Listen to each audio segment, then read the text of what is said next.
الحمد للہ رب العالمین وصلی اللہ وسلم علی اشرف الانبیاء والمرسلین محمد وعلی آلہ واصحابہ ومن تبعهم بإحسان إلی یوم الدین اشہد ان لا الہ الا اللہ وحدہ لا شریک لہ واشہد ان محمدا عبدہ ورسولہ۔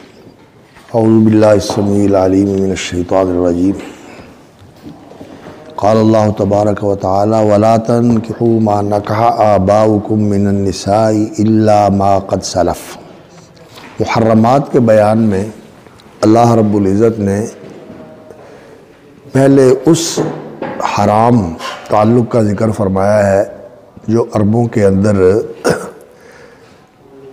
زیادہ پامال تھا، اور اس کی حرمت ان کے ہاں اتنی شرعی نہیں تھی، اگرچہ کئی لوگ اس تعلق کو ایسا ہی سمجھتے تھے کہ یہ نہیں رکھنا چاہیے، لیکن ان کی جو معاشرت تھی اس میں یہ چیز داخل ہو چکی تھی کہ وہ باپ کی منکوحہ کے ساتھ نکاح کرنے کو اتنا برا نہیں سمجھتے تھے، بلکہ اسے عام عورتوں کی طرح ہی سمجھتے تھے اور اس کا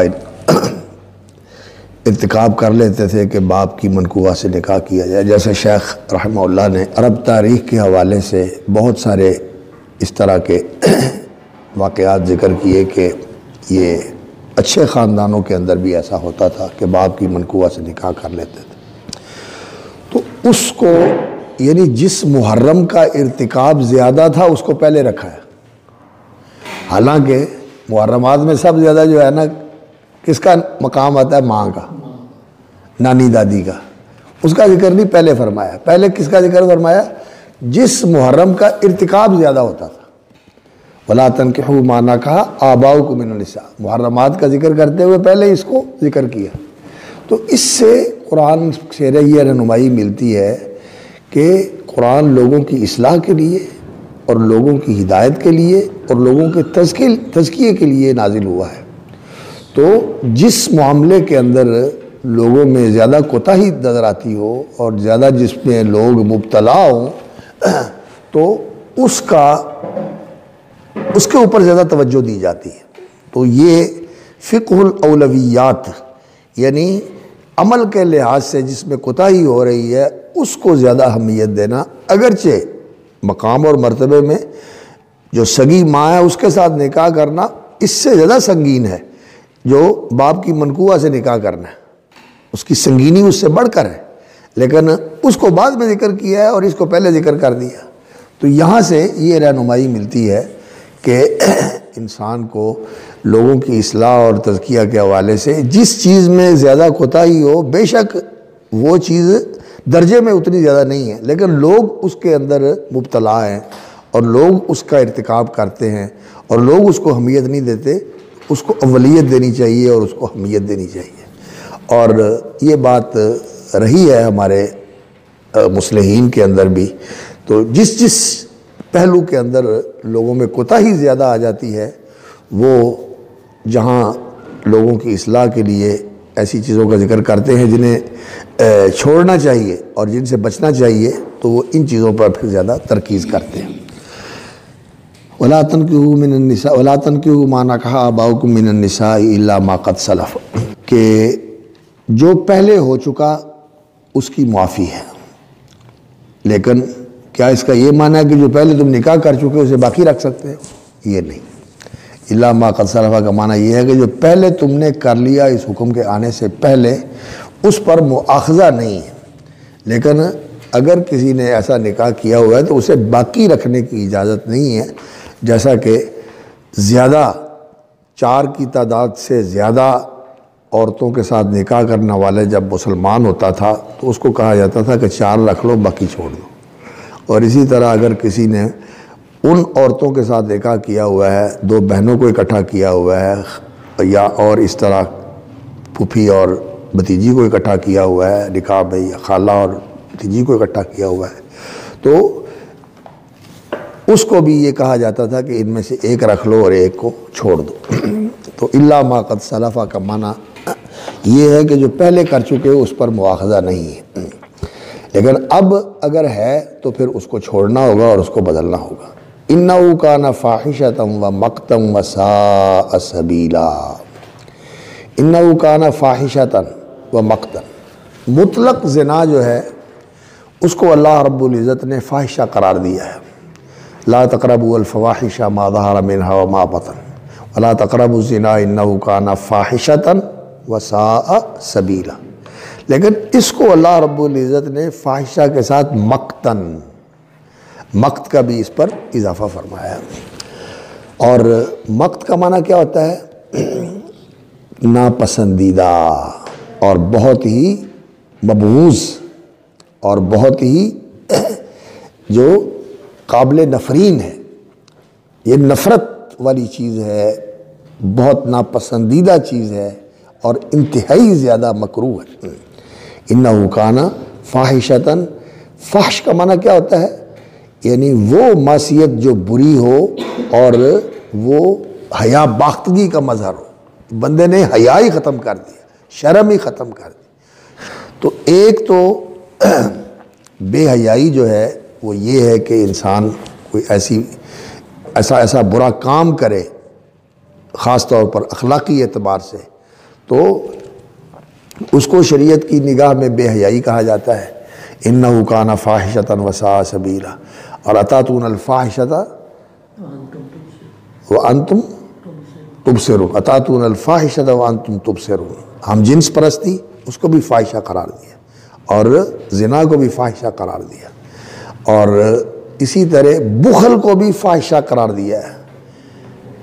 الشیطان یعدکم الفقر ویامرکم بالفحشاء، شیطان جو ہے یہ تمہیں فقر کے خوف دلاتا ہے۔ یعدکم الفقر، تم سے فقر کا وعدہ کرتا ہے کہ یہ نہیں خرچ کرو گے تو نادار ہو جاؤ گے، بھوکے ہو جاؤ گے۔ ویامرکم بالفحشاء، اور تمہیں فحشاء کا حکم دیتا ہے۔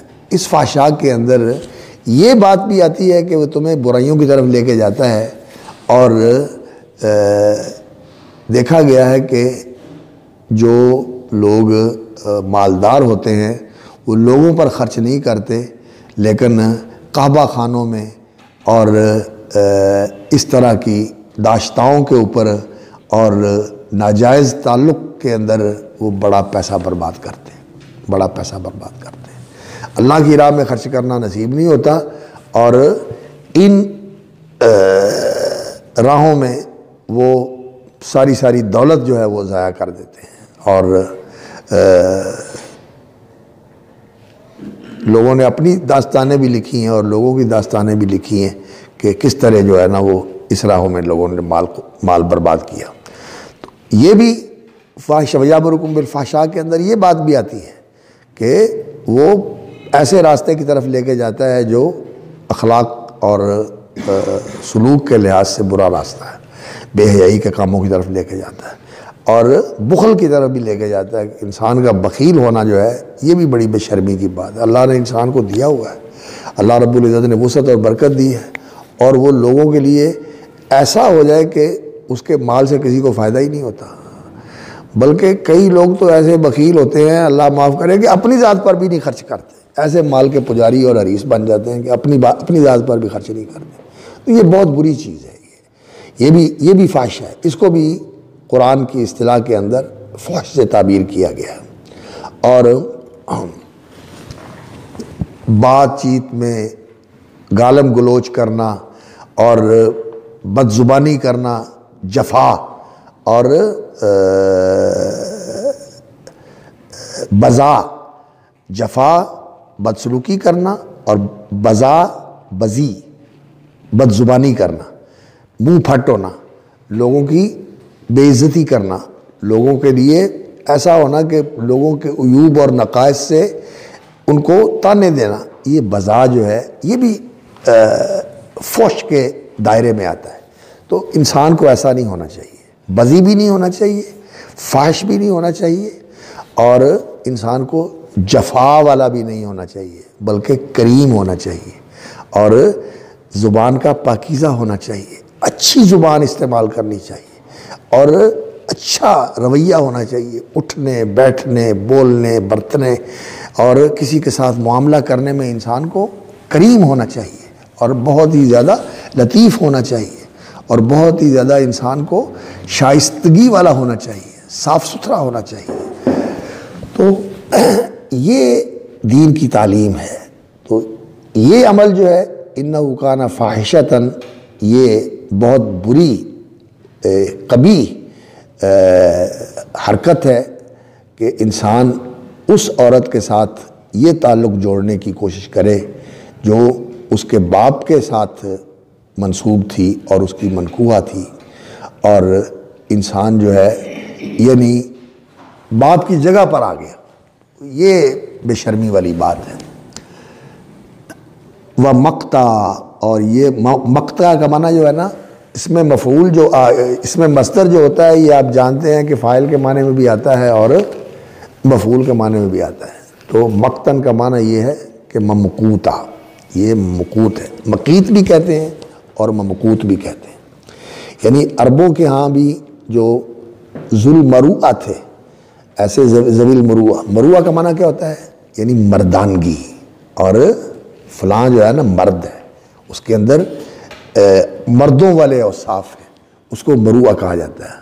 المرء اسی سے نکلا ہے المروءہ۔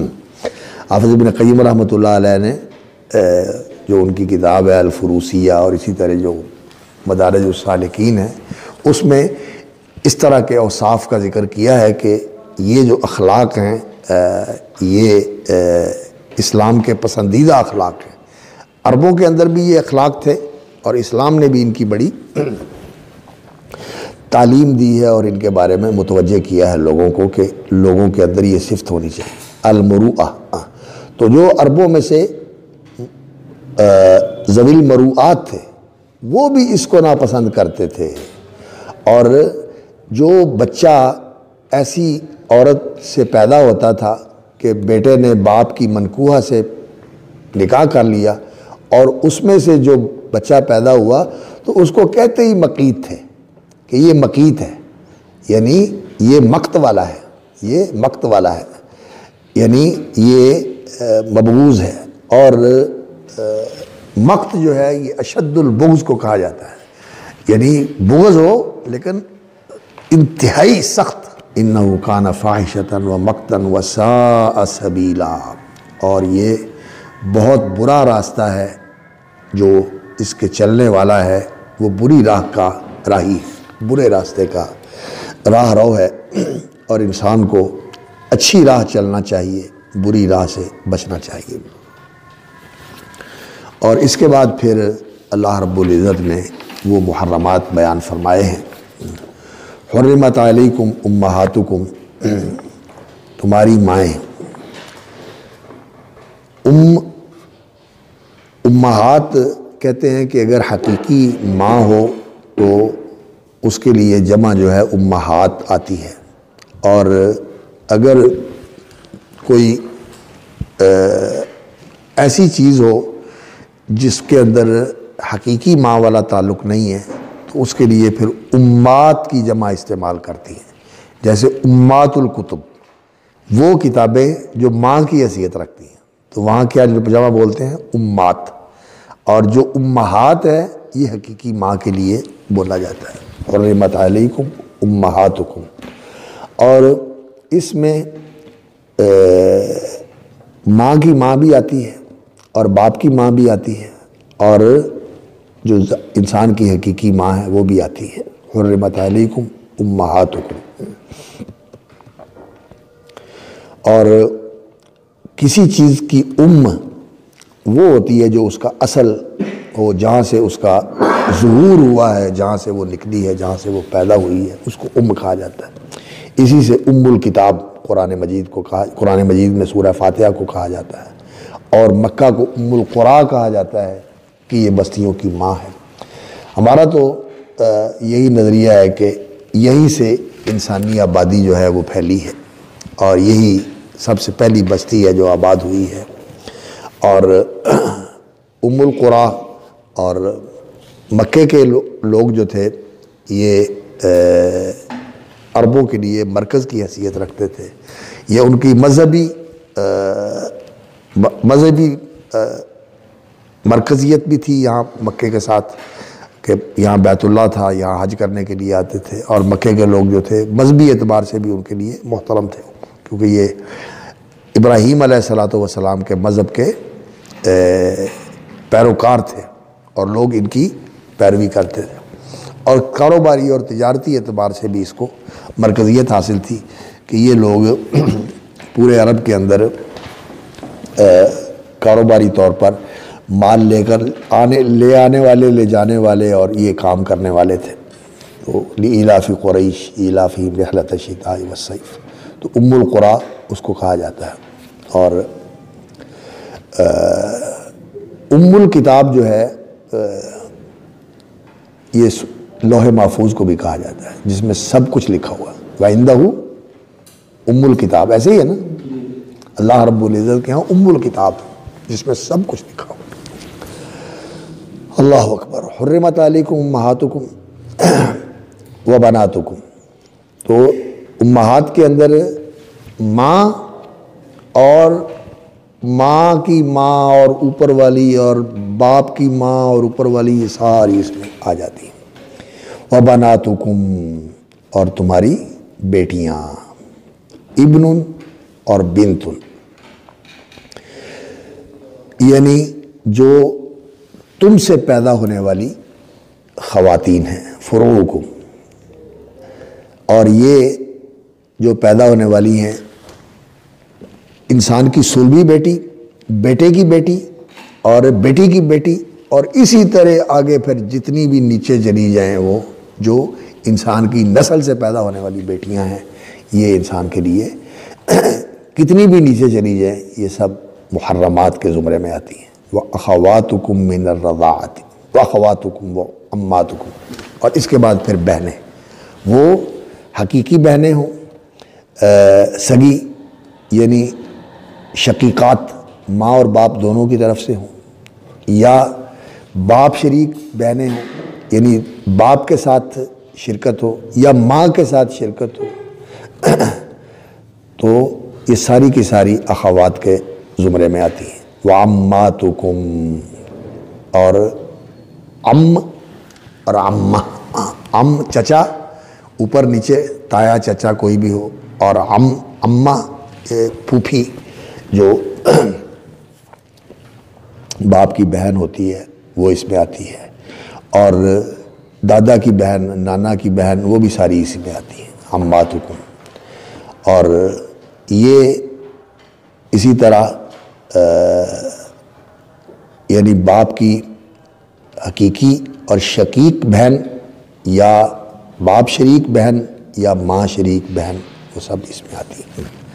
خالہ یہ ماں کی بہن، خالن ماں کا بھائی، اور خالتن یہ ماں کی بہن۔ رسول اکرم صلی اللہ علیہ وسلم نے فرمایا کہ الخالۃ بمنزلۃ الام، خالہ ماں کی جگہ پر ہوتی ہے، اور ماں کے ساتھ اس نے سلوک کرنا چاہیے، اور ماں کی بہنوں کے ساتھ بھی اس نے سلوک کرنا چاہیے۔ اور رسول اکرم صلی اللہ علیہ وسلم کے پاس جو صحابی آئے تھے اور کہا تھا کہ میں کیا کروں، تو فرمایا ماں کے ساتھ اچھا سلوک کرو، ماں اگر نہیں ہے تو پھر خالہ کے ساتھ اچھا سلوک کرو۔ تو ان کو بھی اللہ رب العزت نے محرمات میں شامل فرمایا ہے۔ وَبَنَاتُ الْأَخِ وَبَنَاتُ الْأُخْتِ، اسی طرح بھتیجیاں اور بھانجیاں، بھائی کی بیٹیاں اور بہن کی بیٹیاں، ان کو بھی اللہ رب العزت نے حرام قرار دیا ہے۔ اور یہ جو رشتے ہیں نسبی، یہ اللہ رب العزت نے بیان فرما دیے کہ نسب کی وجہ سے یہ رشتے حرام ہیں۔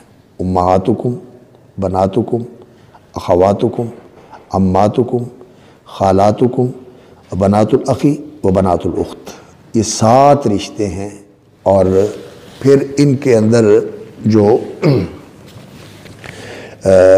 فروع اور اصول ہیں وہ بھی آ گئے جو اجماع کے ساتھ علماء نے بیان فرمائے ہیں۔ اور پھر اللہ رب العزت نے بیان فرمایا وہ امہاتکم اللاتی ارضعنکم و اخواتکم من الرضاعۃ، مائیں دودھ پلانے والی اور بہنیں جو دودھ شریک ہیں، یعنی اس کی بیٹی جو دودھ شریک ہے، اس ماں کی بیٹی ہے، وَأَخَوَاتُكُم مِّنَ الرَّضَاعَةِ، وہ رضاعی بہن بن گئی، اور اسی طرح جو اس سے دودھ پینے والی ہیں، بیٹی بے شک نہ ہو لیکن دودھ شریک ہو، جس نے اس کا دودھ پیا ہو وہ بھی انسان کی بہن بن جاتی ہے۔ اور رسول اکرم صلی اللہ علیہ وسلم نے اس کی وضاحت فرما دی کہ یحرم من الرضاعۃ ما یحرم من النسب، کہ رضاعت سے بھی اسی طرح حرمت قائم ہو جاتی ہے جیسے نسب سے حرمت قائم ہوتی ہے۔ اور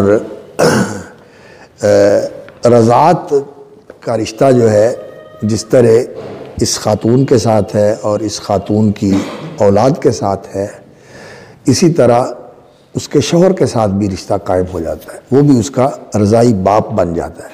لبن الفحل محرم، یعنی جو میاں ہے جس کی وجہ سے اللہ نے یہ دودھ پیدا کیا ہے اور یہ دودھ جاری ہوا ہے، ظاہر ہے کہ اللہ رب العزت نے جو اس کا نظام اور سسٹم بنایا ہوا ہے وہ یہی ہے کہ عورت جب حاملہ ہوتی ہے اور بچے کی ولادت ہوتی ہے تو اللہ رب العزت اس کے چھاتیوں میں دودھ کا نظام جو ہے نا اس کو فعال بنا دیتے ہیں، دودھ پیدا ہوتا ہے، تو حمل اور تلقیح جو ہے وہی اس کا سبب بنتی ہے، تو مرد کی طرف سے بھی اس کے اندر شرکت ہوتی ہے، اس لیے باپ بھی جو ہے وہ شریک ہوتا ہے حرمت کے اندر، محرم بن جاتا ہے دودھ جس کی وجہ سے دودھ جاری ہوا ہے۔ وَأُمَّهَاتُ نِسَائِكُمْ، اور پھر اللہ رب العزت نے فرمایا وہ امہات نسائکم، تمہاری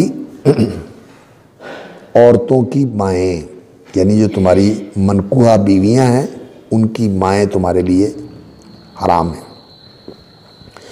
اور اس میں امہات کے اندر دادیاں نانیاں ساری آ جاتی ہیں، سب کے سب اس میں آ جاتی ہیں، اور وہ ماں بھی اسی طرح جیسے حقیقی ماں اور باپ کی طرف سے ماں یا ماں کی طرف سے ماں جو بھی ہو وہ اس میں آ جاتی ہے، جو اس کی ماں بنتی ہے تمہاری بیوی کی تو وہ بھی تمہارے لیے حرام ہے۔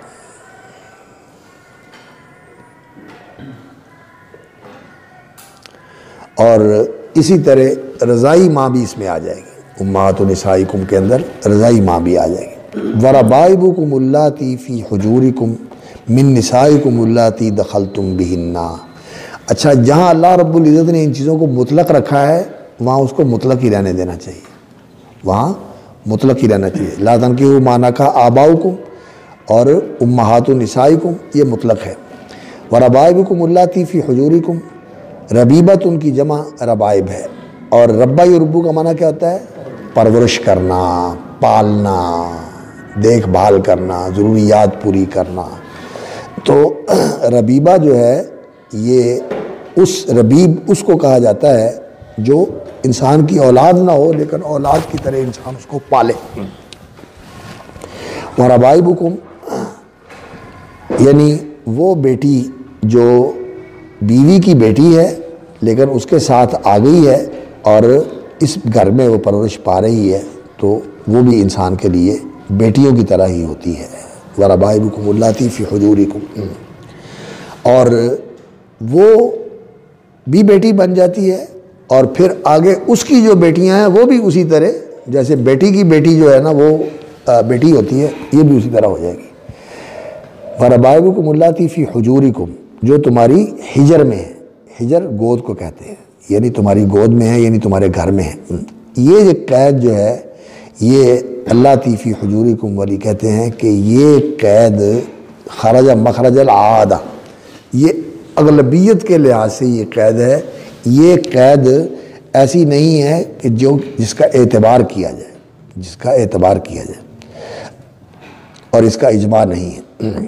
اور بعض علماء نے کہا ہے کہ نہیں، فی حجورکم یہ قید اعتباری ہے، یہ علی العادت والغالب ذکر کی جانے والی قید نہیں ہے، بلکہ یہ مقصود اور احترازی قید ہے۔ احتراز کا معنی کیا ہے؟ یعنی یہ جو فی حجورکم یہ مقصود ہے، اور جو فی حجورکم نہیں ہے ان کو نکالنا مقصود ہے۔ تو اس طرح جو ہے یہ قید اعتباری ہے، احترازی ہے، یعنی اس کا اعتبار کیا گیا ہے۔ یہ امام داؤد رحمۃ اللہ علیہ کا موقف ہے، اور یہ حضرت علی رضی اللہ تعالیٰ عنہ سے بھی منقول ہے۔ تو اللہ فی حجورکم جو تمہاری گودوں میں ہے، من نسائکم اللاتی دخلتم بہن، تمہاری ان عورتوں سے جن سے تمہاری خلوت ہوئی ہے، جن سے تمہارا دخول ہوا ہے، جن سے تمہارا میاں بیوی والا تعلق قائم ہوا ہے۔ اور یہ جو قید ہے من نسائکم اللاتی دخلتم بہن، یہ قید اعتباری ہے، یہ معتبر قید ہے۔ یہ قید ایسی ہے کہ اگر عورت ایسی ہے جس سے تعلق قائم نہیں ہوا، صرف عقد ہوا ہے، تو اس کی بیٹی سے نکاح کیا جا سکتا ہے۔ یہ علماء کہتے ہیں کہ سب علماء کا اس بات پر اتفاق ہے۔ تو وَرَبَائِبُكُمُ اللَّاتِي فِي حُجُورِكُم مِّن نِّسَائِكُمُ اللَّاتِي دَخَلْتُم بِهِنَّ فَإِن لَّمْ تَكُونُوا دَخَلْتُم بِهِنَّ فَلَا جُنَاحَ عَلَيْكُمْ۔ تو اللہ رب العزت نے اس قید کے معتبر ہونے کی اس طرح وضاحت فرما دی، فَإِن لَّمْ تَكُونُوا دَخَلْتُم بِهِنَّ فَلَا جُنَاحَ عَلَيْكُمْ، کہ اگر دخول نہیں ہوا تو یہ اس حقیقت کا اظہار کر دیا تاکہ بندوں کے لیے یہ محرمات کا دائرہ جو ہے یہ محدود رہے، یہ وسیع نہ ہو۔ اللہ رب العزت نے حلال کے دائرے کو وسیع رکھا ہے اور محرمات کے دائرے کو محدود رکھا ہے، اس میں تنگی ہے۔ وَحَلَائِلُ أَبْنَائِكُمُ الَّذِينَ مِنْ أَصْلَابِكُمْ، وَحَلَائِلُ أَبْنَائِكُمْ، حلیلہ کی جمع حلائل ہے، اور حلیلہ کا معنی یہ ہوتا ہے کہ جو انسان کے لیے حلال ہے، جس کے ساتھ انسان کا ہم بستر ہونا اور اس سے اولاد لینا یہ انسان کے لیے حلال ہے۔ اور اسی طرح حلائل کے اندر جو ملک الیمین سے بیٹے کی لونڈی ہے، ملک الیمین ہے، اور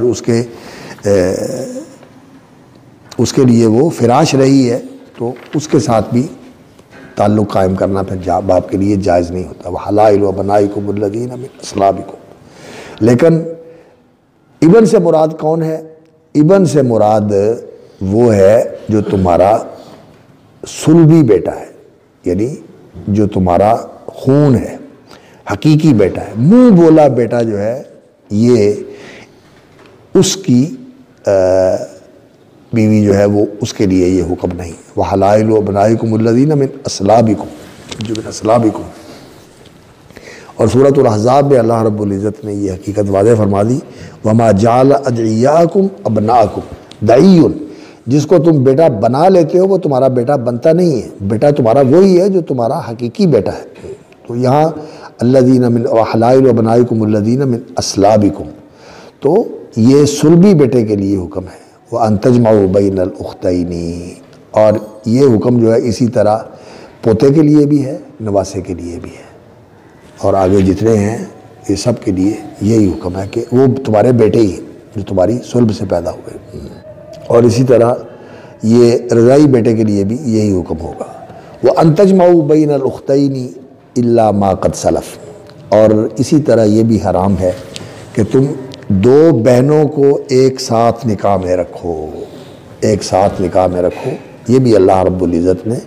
وَحُرِّمَ عَلَيْكُمْ أُمَّهَاتُكُمْ، یعنی نکاح أُمَّهَاتِكُمْ، اور یہ سارے جو ہیں حُرِّمَتْ عَلَيْكُمْ أُمَّهَاتُكُمْ، یہ معنی یہ ہے کہ نکاح أُمَّهَاتِكُمْ، اور أَن تَجْمَعُوا بَيْنَ الْأُخْتَيْنِ، یعنی یہ بھی تمہارے لیے حرام ہے کہ الجمع فی النکاح بین الاختین، یہ منع ہے، ان تجمعوا بین الاختین الا ما قد سلف۔ اور یہ نکاح کے ساتھ دو بہنوں کو اکٹھا کرنا تو یہ تو حرام ہے، اور ملک الیمین کے ساتھ، ملک الیمین کے ساتھ دونوں کو جمع کرنا یہ بھی علماء کہتے ہیں کہ یہ جائز نہیں ہے، حرام ہے۔ اور اسی طرح رضائی بہنوں کو دو رضائی بہنوں کو جمع کرنا وہ بھی جائز نہیں ہے، وہ بھی حرام ہے۔ اور اختین کے اندر بھی وہی عموم ہے، شقیقات یا اخت اب، اخت جو بھی اخوت کا تعلق ہو وہ سارا اس میں آتا ہے۔ ان تجمعوا بین الاختین، اور نبی صلی اللہ علیہ وسلم نے حدیث کے اندر اس کے ساتھ دو رشتے اور بڑھا دیے، الجمع بین المرأتی وعمتہا والجمع بین المرأتی وخالتہا، یہ بھی اس پہ آ گیا۔ الا ما قد سلف، مگر جو پہلے ہو چکا، اگر پہلے اس حکم کی جو خلاف ورزی ہو چکی وہ اللہ تعالیٰ معاف فرمانے والے ہیں۔ یہ اللہ رب العزت اپنی رحمت کا اظہار فرماتے ہیں کہ اس حکم کے آنے سے پہلے جو تم اس کی مخالفت کر چکے اس پر مواخذہ نہیں ہوگا، اور اب اس کے آنے کے بعد پھر تم نے اس کی پابندی کرنی ہے۔ اور اب اگر اس کی مخالفت کرو گے تو اس پر گرفت بھی ہوگی اور عذاب بھی ہوگا، اور پہلے جو ہو چکا اس حکم کے آنے سے پہلے اس کی معافی ہے۔ لیکن اگر پہلے کا کوئی رشتہ اس طرح کا ہوا ہے تو وہ تو کام نہیں رہے گا، وہ تو چھوڑنا ہوگا، وہ تو چھوڑنا ہوگا۔ الا ما قد سلف کا یہ معنی ہے کہ اللہ تعالیٰ جو پہلے ہو چکا وہ معاف کرنے والے ہیں۔ ان اللہ کان غفور الرحیم۔